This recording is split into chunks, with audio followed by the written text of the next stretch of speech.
So our next topic is the relationship between fundamental rights and directive principle. देखो fundamental rights हम पढ़ चुके हैं, जो हमारे 6 फंडामेंटल राइट्स हैं।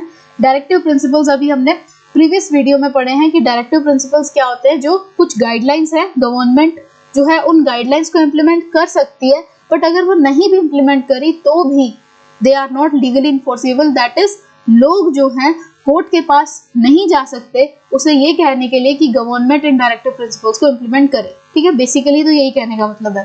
तो ठीक है, इन दोनों के बीच का रिलेशनशिप जो है वो कैसा है। तो first of all we'll study in दोनों के बीच में डिफरेंस क्या है। देखो फंडामेंटल राइट्स जो हैं दे आर लीगली एनफोर्सिएबल। ठीक है, अगर आप ये वायलेट करोगे किसी का तो 100% ही और she can go to court, आप अपना ये जो फंडामेंटल राइट है उसको रिस्टोर कराने के लिए। लेकिन अगर मैं डायरेक्टिव प्रिंसिपल की बात करूं तो it is not legally enforceable. ठीक है, देखो they restrain the government from doing certain things. जो फंडामेंटल राइट्स हैं वो गवर्नमेंट को रोकते हैं कि आपको कुछ चीजें नहीं करनी है। जैसे हम कहते हैं ना कि फंडामेंटल राइट्स अगर कोई छीन सकता है ना किसी दूसरे इंसान के, तो या तो दूसरा इंसान ही है या फिर गवर्नमेंट है। तो वही है कि फंडामेंटल राइट गवर्नमेंट को रोकते हैं किसी सर्टेन चीज को करने से। ठीक है, कि जो सिटीजन्स के फंडामेंटल राइट को हर्ट करेगा वो काम गवर्नमेंट कर ही नहीं सकती। ठीक है, but directive principle they exhort the government to do certain thing. Exhort होता है एनकरेज। ठीक है, डायरेक्टिव प्रिंसिपल तो गवर्नमेंट को कहते हैं कि तुम ये पर्टिकुलर थिंग करो। ठीक है, फंडामेंटल राइट्स कह रहे हैं कि तुम ये पर्टिकुलर थिंग ना करो, लेकिन डायरेक्टिव प्रिंसिपल्स कह रहे हैं कि तुम कोई पर्टिकुलर थिंग को करो। अब जैसे डायरेक्टिव प्रिंसिपल तो यही है ना कि गाइडलाइन है गवर्नमेंट को, लेकिन फंडामेंटल राइट्स जो है वो हमारे हैं, so that government cannot abstain. Now they mainly protect rights of individuals. ठीक है, फंडामेंटल राइट जो है आपके राइट ऑफ इंडिविजुअल को प्रोटेक्ट करते हैं। देखो जो आपके फंडामेंटल राइट है बेसिकली ये सिटीजन या एक पर्सन स्पेसिफिक है। ठीक है, जो आपके फंडामेंटल राइट है वो सिर्फ एक इंडिविजुअल स्पेसिफिक है। तो ठीक है, ये इंडिविजुअल राइट को प्रोटेक्ट करने की कोशिश करते हैं, लेकिन directive principal ensure the wellbeing of entire society. ठीक है, फंडामेंटल राइट सिर्फ आपके राइट्स हैं, लेकिन जो डायरेक्टिव प्रिंसिपल्स हैं वो पूरी सोसाइटी के बेसिकली राइट्स है ना।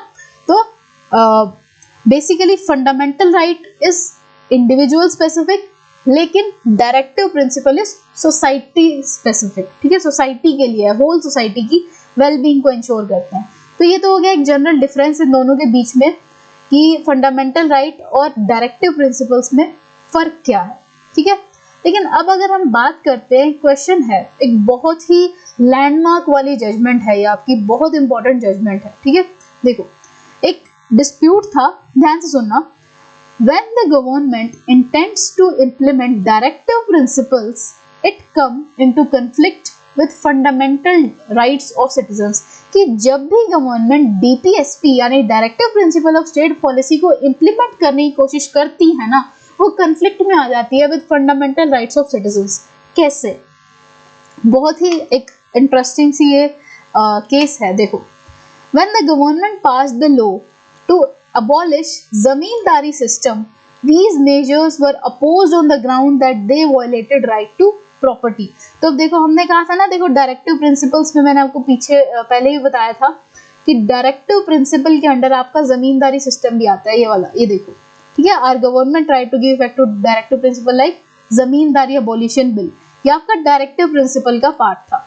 तो जब गवर्नमेंट ने जमींदारी सिस्टम को अबॉलिश किया, मतलब अंडर लाइक डायरेक्टिव प्रिंसिपल के अंडर जब गवर्नमेंट ने जमींदारी सिस्टम को अबॉलिश किया, तो लोगों ने कहा कि ये तो तुम हमारा राइट टू प्रॉपर्टी वायलेट कर रहे हो, क्योंकि जमींदारी सिस्टम में है क्या कि एक जमींदार है, उसकी जमीन है।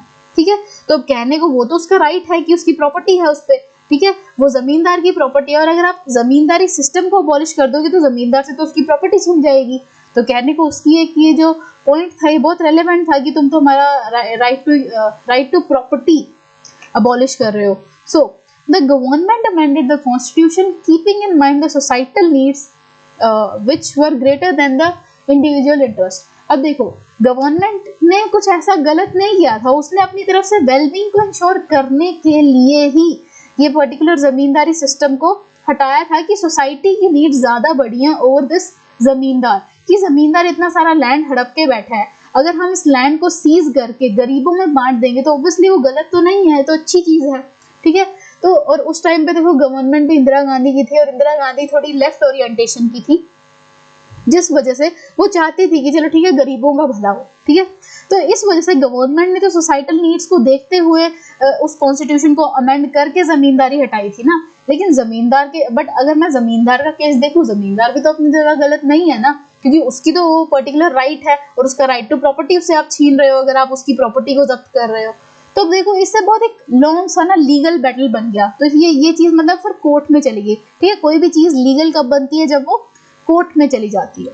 तो देखो अब वो लॉन्ग लीगल बैटल क्या है, तो बैकग्राउंड समझ आ गया ना कि गवर्नमेंट ने क्या किया, गवर्नमेंट ने जमींदारी सिस्टम को अबॉलिश कर दिया। और जमींदारी सिस्टम को अबॉलिश करने का उनको आइडिया कहाँ से आया, directive principle of state policy से आया, क्योंकि उसमें वो एक पर्टिकुलर गाइडलाइन लिखी हुई थी। लेकिन द मोमेंट उसने जमींदारी सिस्टम को अबॉलिश किया, उसी टाइम जिस जमींदार की वो जमीन थी उसको हर्ट हुआ कि तुम तो हमारी जमीन को सीज करने की कोशिश कर रहे हो, तो हमारे तो राइट टू प्रॉपर्टी हर्ट कर रहे हो। एंड उस टाइम पे right to property was a fundamental right, do remember this, ठीक है। उस टाइम पे राइट टू प्रॉपर्टी भी फंडामेंटल राइट था, मतलब वो राइट जो कोई इन्फ्रिंज कर ही नहीं सकता।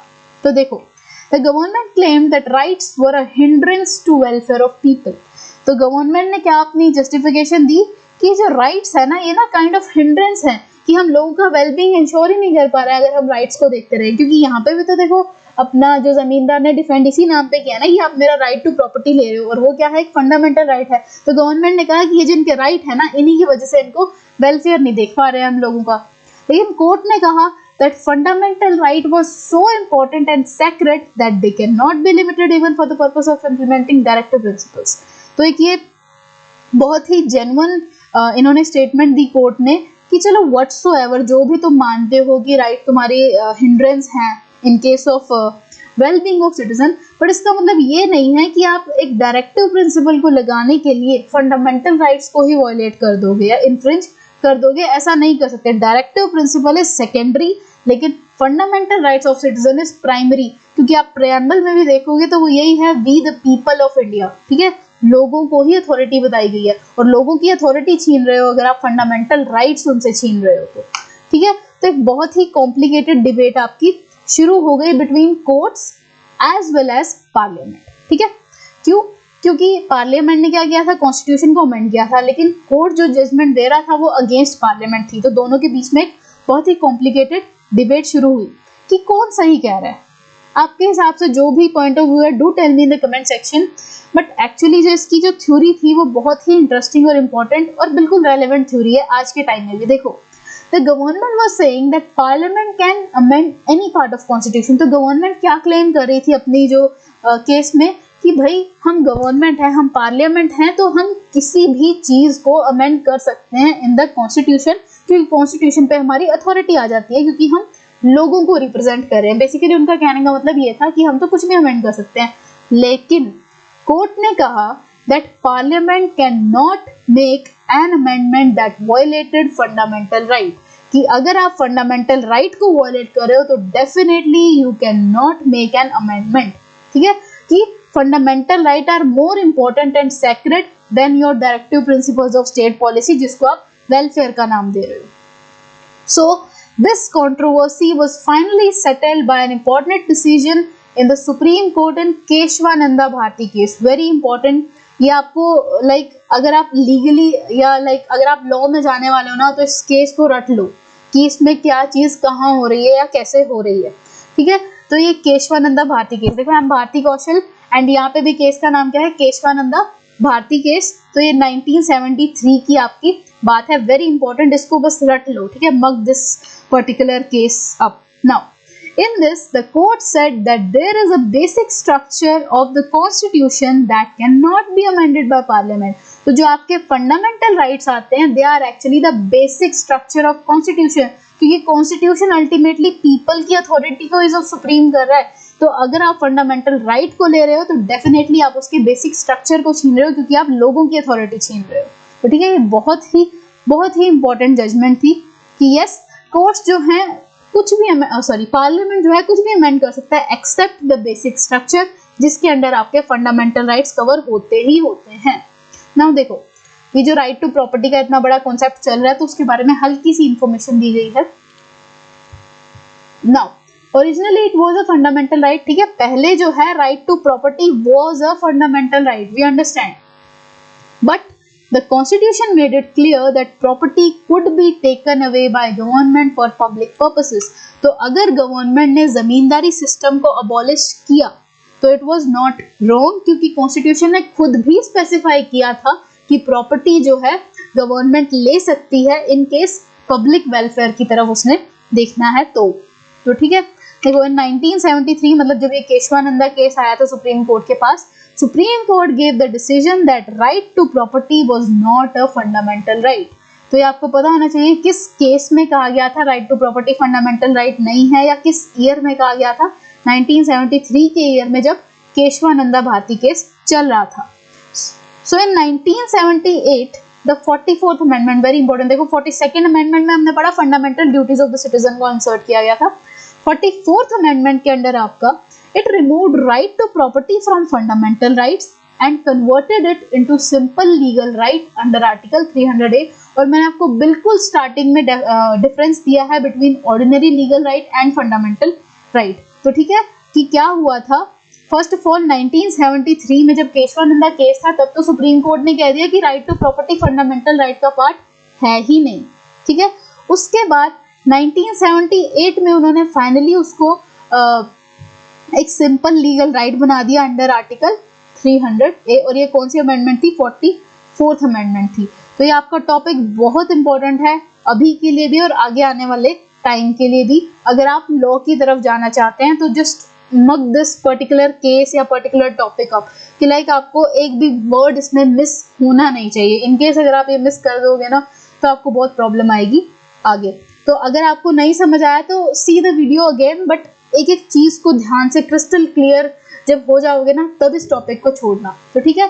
सो this was all about your relationship between fundamental rights and directive principles, जिसमें एक लॉन्ग लीगल बैटल हमने कवर किया between parliament as well as judiciary, तो जिसको फाइनली सेटल किया गया उस रिजल्ट से जहां पे फंडामेंटल राइट की लिस्ट से आपका राइट टू प्रॉपर्टी हटा दिया गया था और उसको एक ऑर्डिनरी लीगल राइट बना दिया गया था। So with this we finally end our chapter. ये बहुत बड़ा चैप्टर था, इंपॉर्टेंट चैप्टर था, इंटरेस्टिंग चैप्टर था। So now will move to our next chapter. So thank you very much for watching the video and stay connected for next videos जहाँ पे हम बाकी सारे चैप्टर्स को भी कवर करेंगे। सो थैंक यू वेरी मच।